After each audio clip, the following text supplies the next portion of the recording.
आमीन।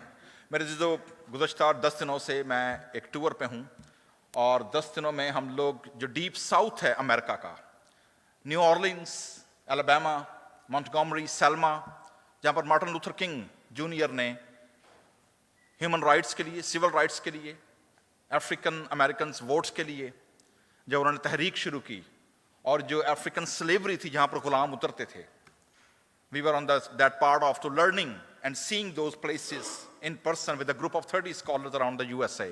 And I was invited to represent Indian subcontinent along with the scholars in this whole group. और उसमें जो खास तौर पर जब न्यू ऑर्लिन्स हम पहुंचे, और न्यू ऑर्लिन्स में आपको याद है कि पिछले दिनों पिछले कई 2-3 साल पहले जब एक तूफान आया था और वहाँ पर उस तूफान ने काफ़ी ज़्यादा अबतरी और जो थे दरख्त और घर और जो लोगों की जो मलकियत थी वो उड़ा के रखती थी। सो कुछ तूफान, कुछ हवाएं, कुछ झक्कड़, कुछ आंधियाँ इसलिए आती हैं कि वो तबाही और बर्बादी फैला दें। कुछ साल पहले कैलिफोर्निया में जब पैराडाइज के मकाम पर आग लगी और लोगों की लाखों की मलकियत क्या हो गई, जल के खाक हो गई। कैलिफोर्निया में आग लगना आम सी बात है जो लोगों को तबाह और उनकी मलकियत को ख़त्म कर देती है। लेकिन आज के रेफरेंस में जो आंधी आई, जो साउंड आया, जो आग आई, उस ईद पेंटिकोस्ट वाले दिन उस आग ने और उस आंधी के सन्नाटे ने उसने लोगों की जिंदगियों को ना सिर्फ बनाया, रिवाइव किया, ट्रांसफॉर्म किया, बल्कि उनके अंदर दिलेरी पैदा की कि वो खुदा के खिदमत को भरपूर तरीके से सर अंजाम दे सकें। ईद पेंटिकोस्ट, बहुत सारे लोग पेंटिकोस्ट, पेंटिकॉस्टल्स और पेंटिकॉस्टलिज्म इसको मिक्स कर देते हैं। कल जब मैं फ्रेजनो में था तो वहाँ पर अच्छा खासा एक सीनियर अंग्रेज था, वो सर्विस में मौजूद था, तो मुझे कहता है जी ये पेंटिकोस्ट क्या होता है। मैंने कहा तो सारी उम्र बताने किसे काट छड़ी है। तो पेंटिकोस्ट का नहीं पता बाबा जी को। एनीवे, कई लोगों को नहीं पता, कई मसीहियों को नहीं पता होता पेंटिकोस्ट क्या है। कुछ लोग समझते हैं कि पेंटिकोस्ट जो है वो सिर्फ न्यू टेस्टामेंट के अंदर है। नो, ऐसा नहीं है। Pentecost is a translation, a Latin translation. Penta आप सब जानते हैं गिनती है, hexa, penta, octa, octave, nonine and deca. और जो गिनती है पेंटा मींस 5 या 50।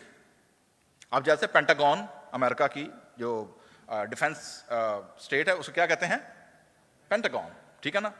सो पेंटाटोनिक, जो म्यूजिशियन है दे नो पेंटाटोनिक 5 नोट का स्केल, 5 नोट का राग, पेंटाटोनिक उसे कहा जाता है। सो पेंटा मींस 550।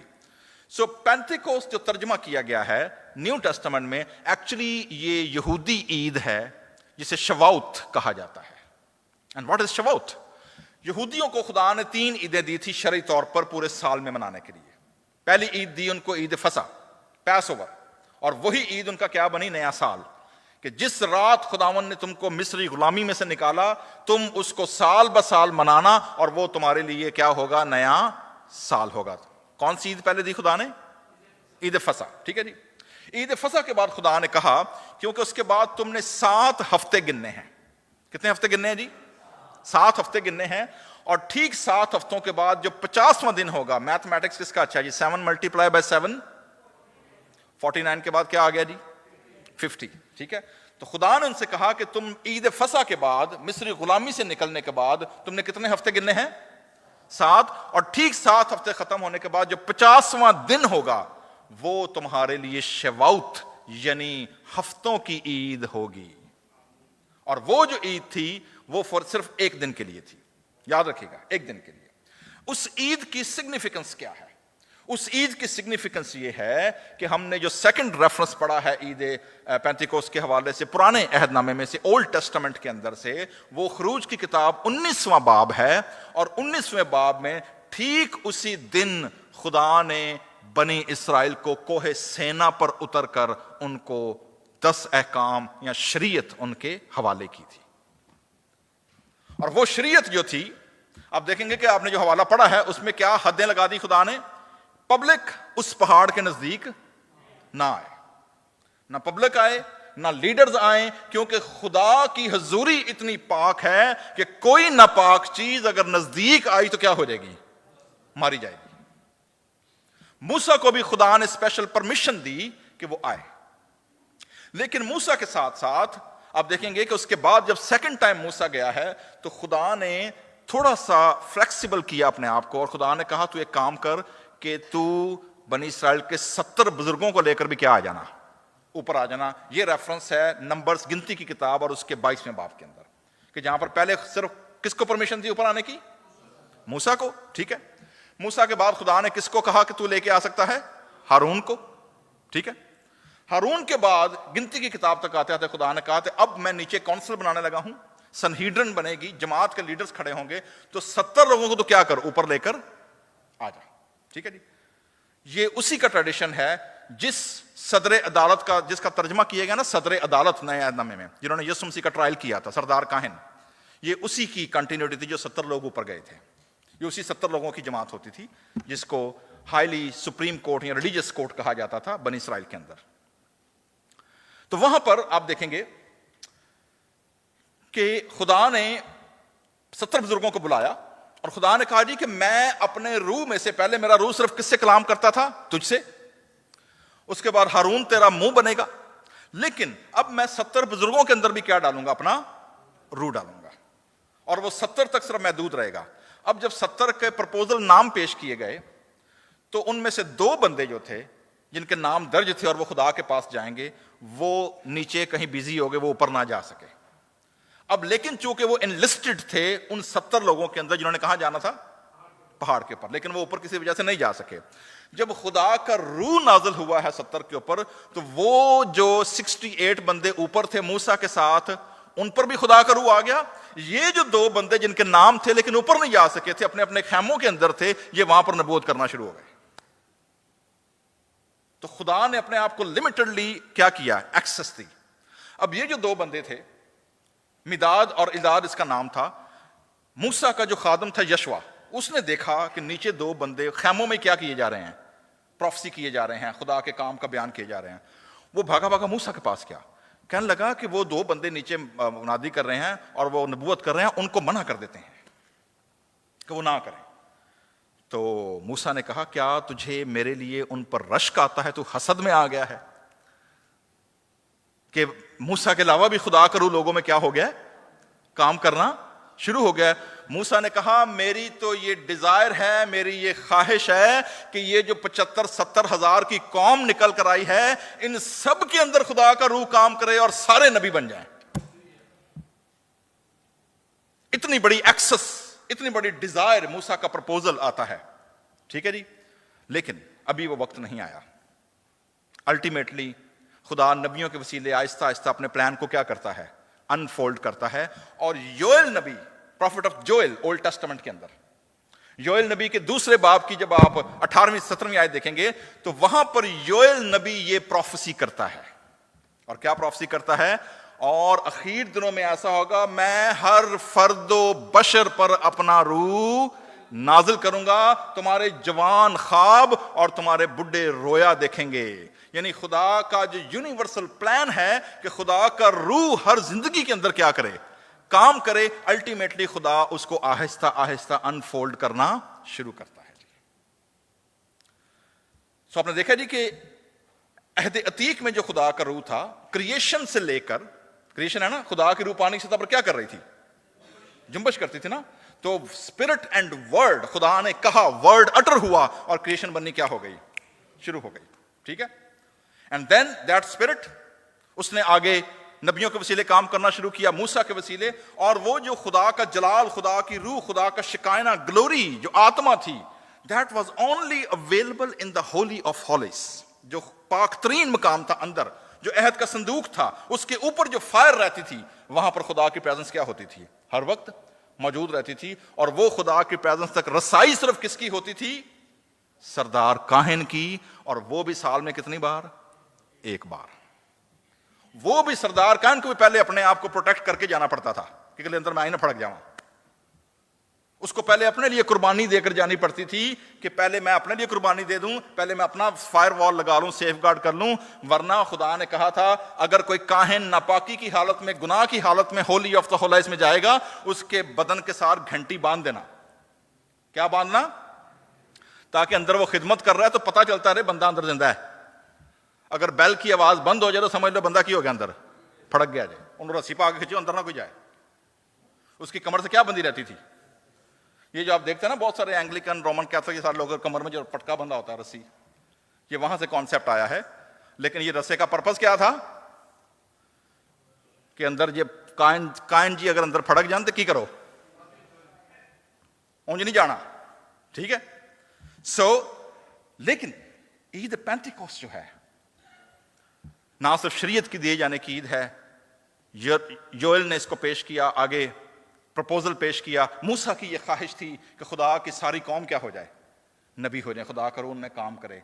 योएल इसका प्रपोजल पेश करता है, आइडिया पेश करता है, और अल्टीमेटली ईद पेंटिकोस्ट वाले दिन यीशु मसीह के मुर्दों में से जी उठने के, 40 दिनों तक जमीन पर अपने आप को जाहिर करने के और आसमान पर जाने के ठीक 10वें दिन जब ईद पेंटिकोस्ट आती है, मेरे जीजो, खुदा का रूह उसी 3 फिनोमेना, बल्कि 4 फिनोमेना के साथ क्या उतरता है, नीचे उतरता है। चारों फिनोमेना कौन से? खरूज की किताब में पहला फिनोमेना क्या था जी? जोर की आंधी, ठीक है, विंड। दूसरा फिनोमेना क्या था? Sound.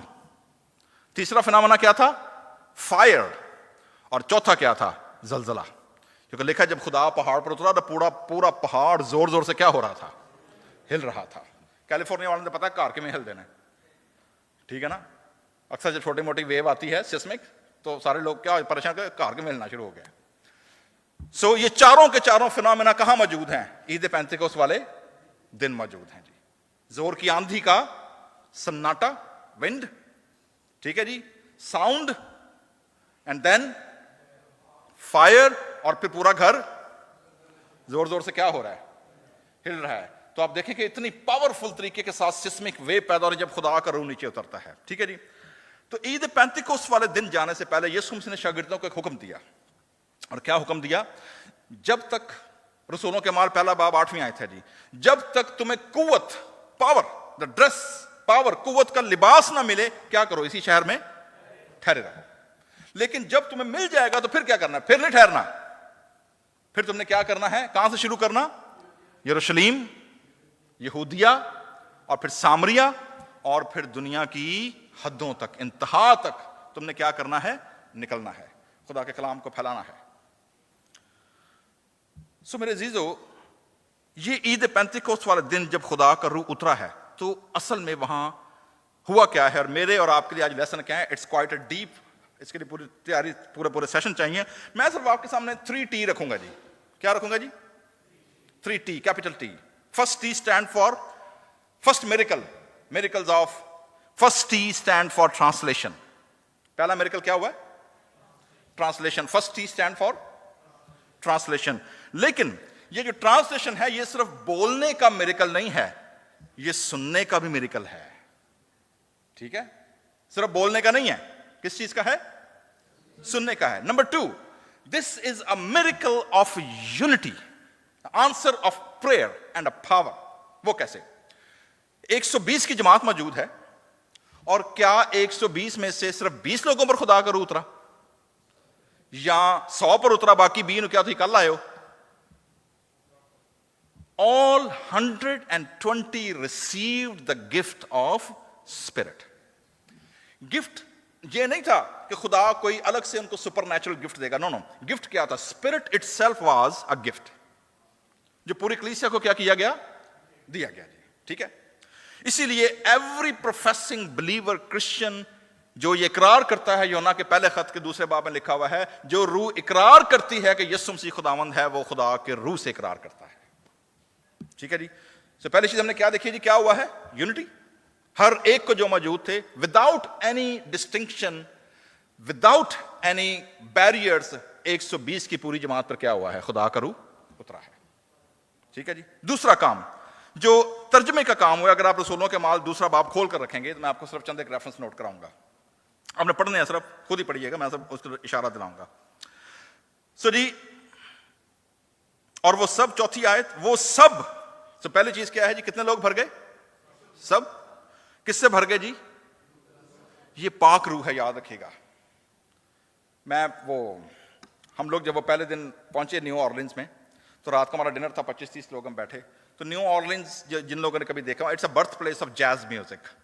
African American jazz, blues और सारा जो है, और न्यू ऑर्लिन का जो फ्रेंच क्वार्टर्स है, मतलब जो फ्रेंच टेरिटरी थी, वहाँ पर आज भी आप देखेंगे कि जितना आपको ब्रास बैंड नजर आता है एंड जैज एंड सारा वहाँ पर it's over there because crossing the culture. तो हम लोग जिस रेस्टोरेंट में गए खाना खाने बैठने के लिए, तो 25-30 लोगों का ग्रुप था, तो वेटर आया मेरे पास, कहते जी what kind of spirit you like.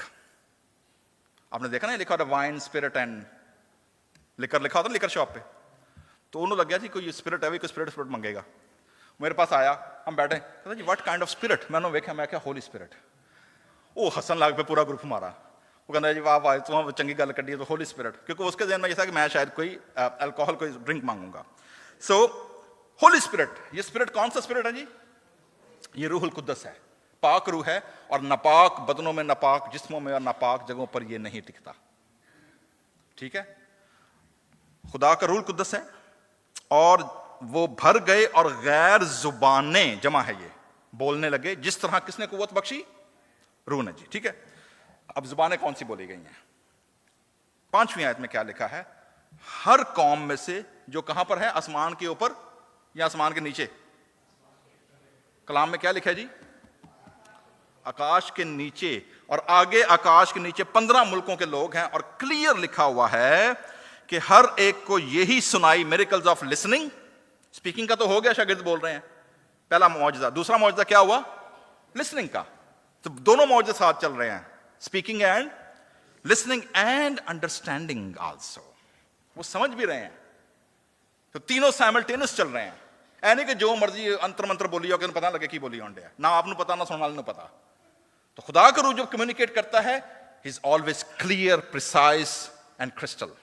ठीक है जी, हर एक को यही सुनाई देता कि ये मेरी ही बोली। इसका जो इंग्लिश ट्रांसलेशन है एक तरह वो है जी, they are speaking my native language. कौन सी लैंग्वेज? नेटिव लैंग्वेज, यानी हर वो जुबान जिसकी कोई ना कोई हरूफ तहज्जी है, अल्फाबेट्स हैं, लिखी पढ़ी बोली और समझी जाती है।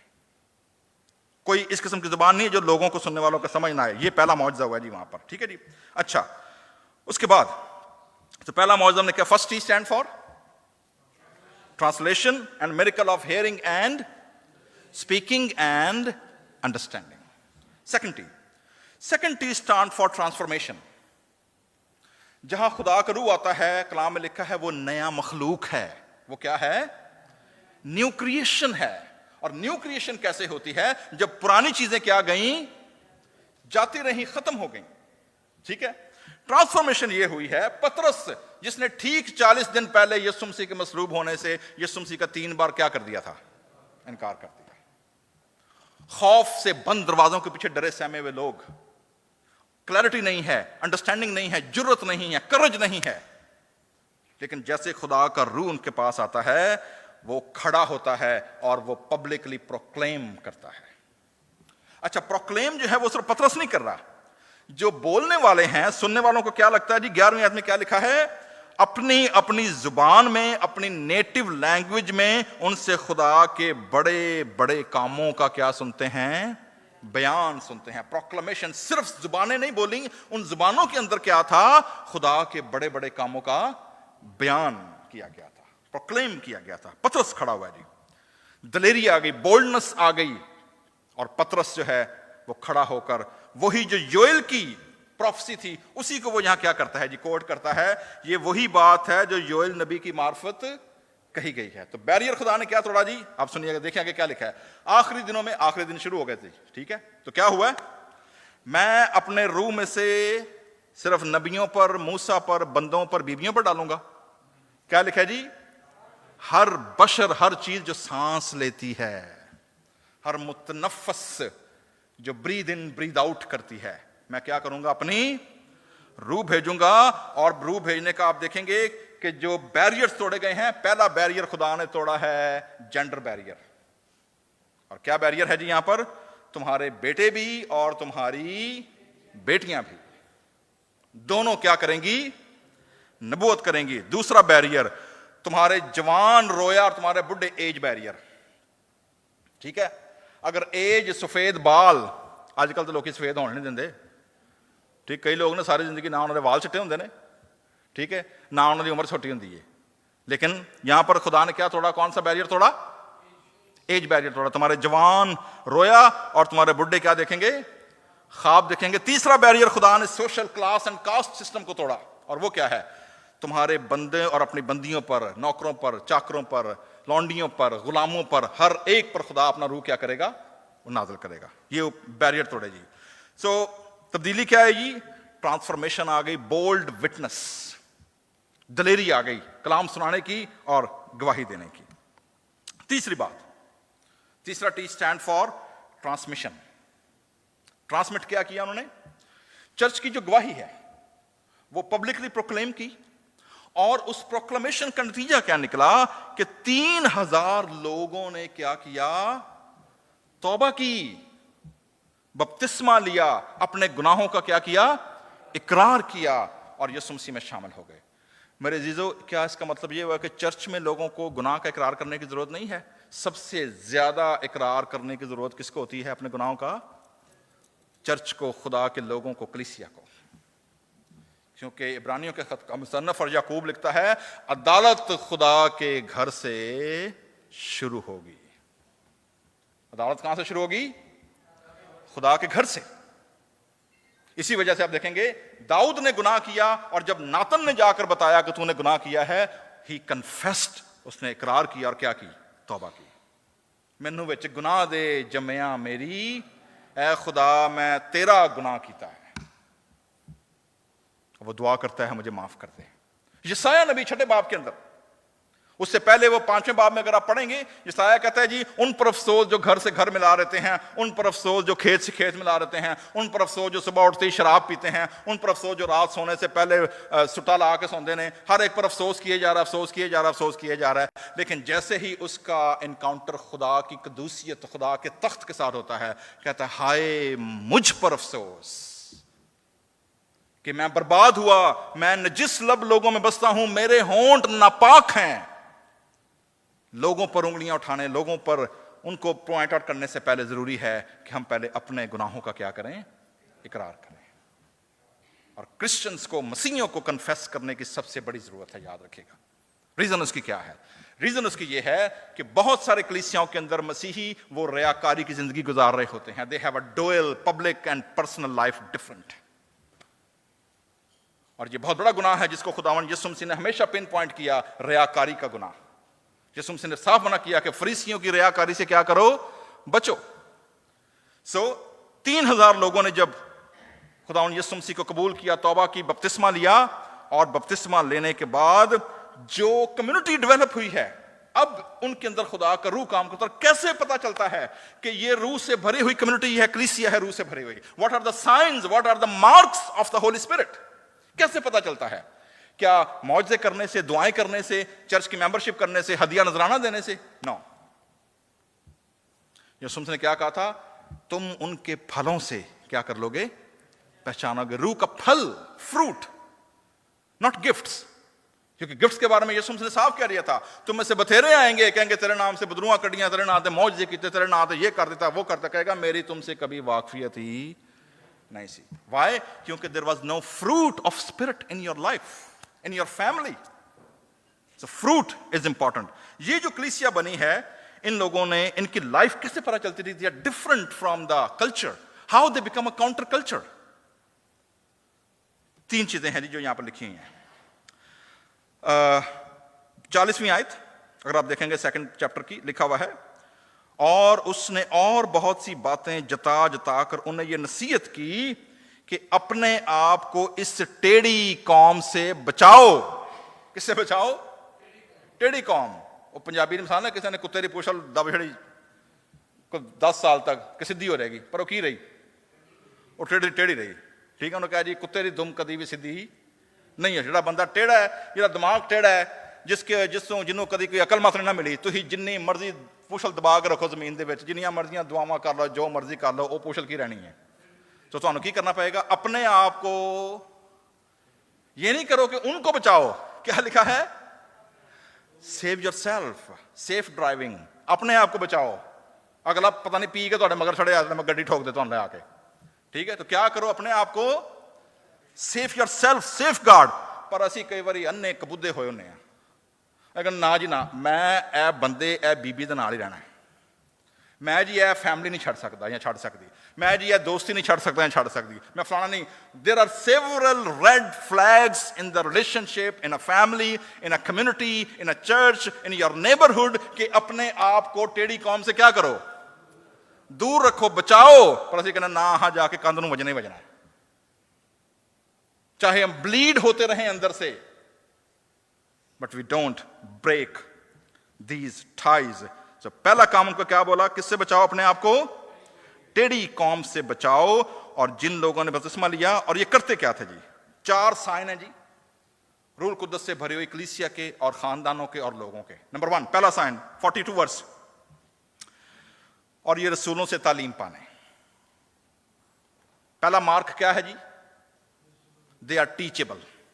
वो तालीम हासिल करते, लेकिन तालीम कहां से, रसूलों से, ऑथेंटिक लोगों से, ट्रेन लोगों से, प्रॉपर चर्च से. एवं जड़ा बंदे रात सुता बैठा जी मैंने खुदा ने कहा मैं कलाम सुनाना है. No, until they are called, they have been served 3 years with Jesus Christ, people recognize them, they are apostles handpicked by Jesus Christ. उनके पीछे इंटेग्रिटी है, उनके पीछे ट्रेनिंग है, उनके पीछे उनकी मेहनत है, उनके पीछे ऑर्डिनेशन है. तो किन से तालीम लेनी है जी, रसूलों से तालीम पाने. तो पहला मार्क क्या है किसी भी रूह से भरी कलीसिया का लोगों का, कि वो क्या रहते हैं, they are always learning and they are always teachable. तालीम पाते रहे. ठीक है जी. नंबर 2, रफाकत रखने, फेलोशिप ऑफ द बिलीवर्स. ठीक है ना. कई लोग ना सीईओ, तो दस ना सीईओ कौन लोग ने, चीफ एग्जीक्यूटिव ऑफिसर होंगे ना, अपने अपने चर्च में सीईओ होते हैं. वो सिर्फ क्रिसमस ईस्टर तो यहाँ के मर गया, उदू अलावा कभी गिरजे जो आना जाना कोई नहीं उन्होंने. ठीक है जी. कोई अता पता नहीं चर्च क्या होता है, कोई फेलोशिप नहीं है, कोई बिलीवर कम्युनिटी नहीं है, कोई दुआ करने वाला नहीं है, किसी किस्म की कोई तरबियत नहीं है, किसी किस्म का कोई डिसिप्लिन नहीं है. मुझे इससे याद आ गया, मेरा फोन की तरफ है, डिसिप्लिन से मुझे याद आया. न्यू ऑर्लिन्स में जी एक रेस्टोरेंट है, परफेक्ट, वंडरफुल. और ये वो रेस्टोरेंट है, मैं आपको कुछ पढ़ के सुनाने लगा हूं, मैंने वो नोट क्या किया.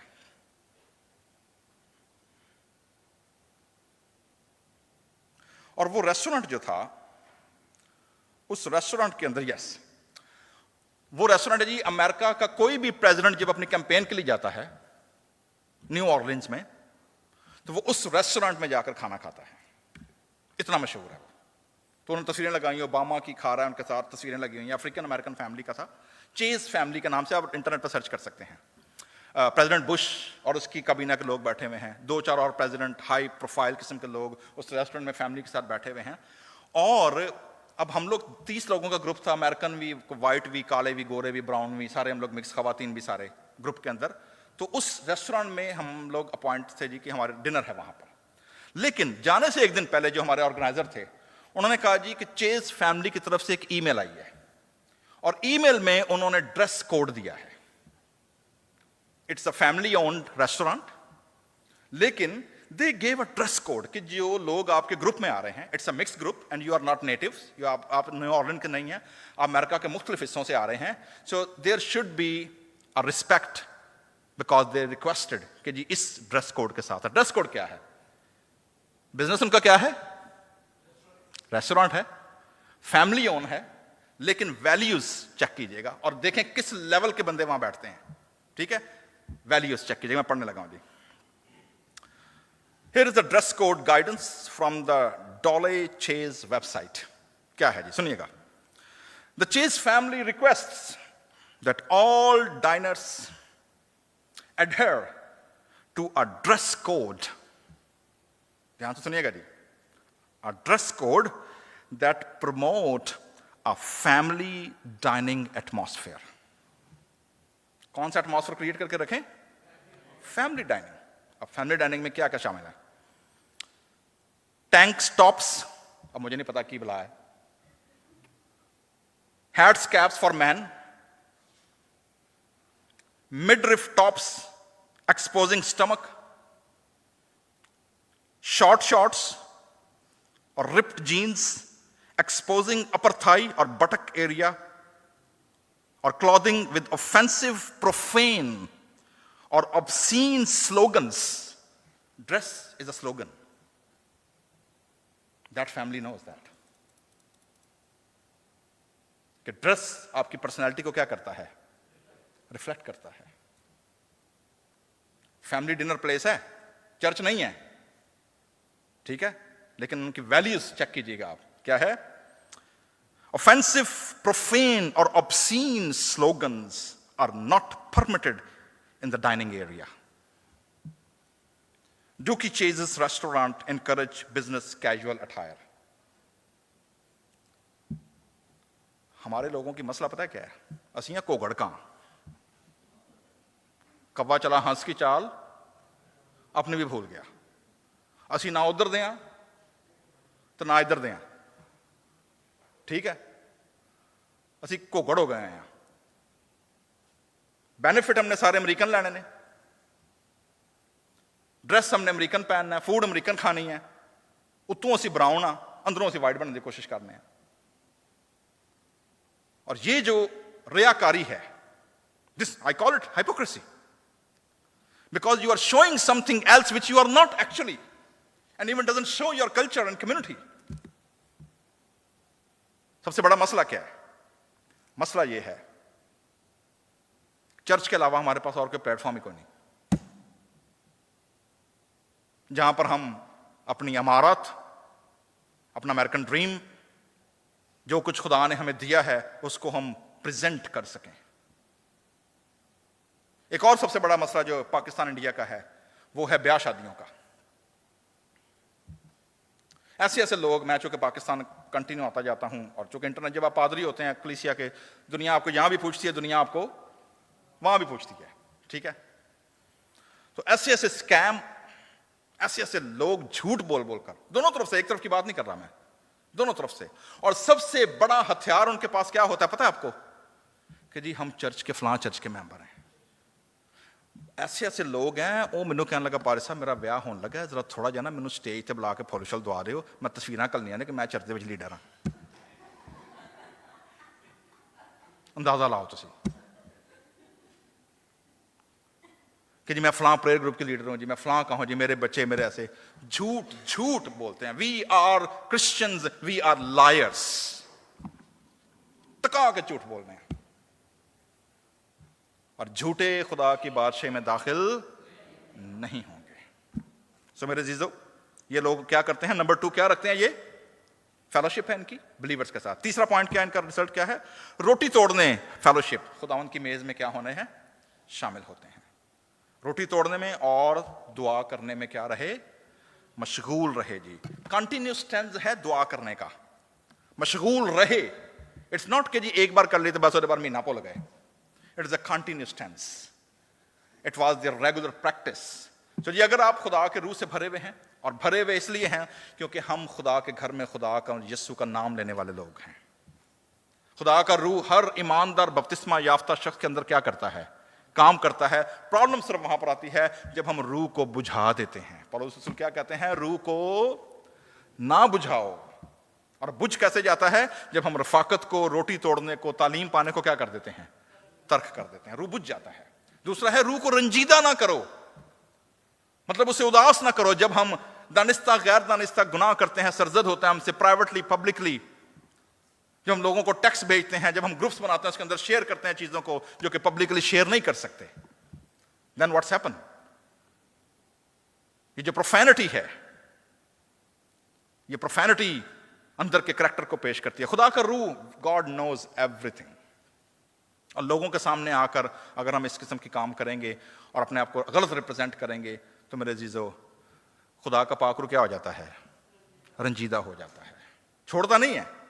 दाऊद ने क्या दुआ की थी गुनाह करने के बाद, कहा खुदा अपने पाक रूह को मुझसे जुदा ना कर, बल्कि मेरे अंदर मुस्तकीम रूह क्या कर दे, डाल दे। This is the pray which we need to pray this evening at the day of Pentecost, कि खुदा तू अपने पाक रूह को हमसे जुदा ना कर, बल्कि हमारे अंदर कौन सी रूह डाल, मुस्तकीम रूह डाल। और उसके लिए स्टेप पहला क्या है, confession, and then keeping fellowship and keeping prayer, और खुदावन की कलीसिया में क्या होता रहना, शामिल होता रहना। आइए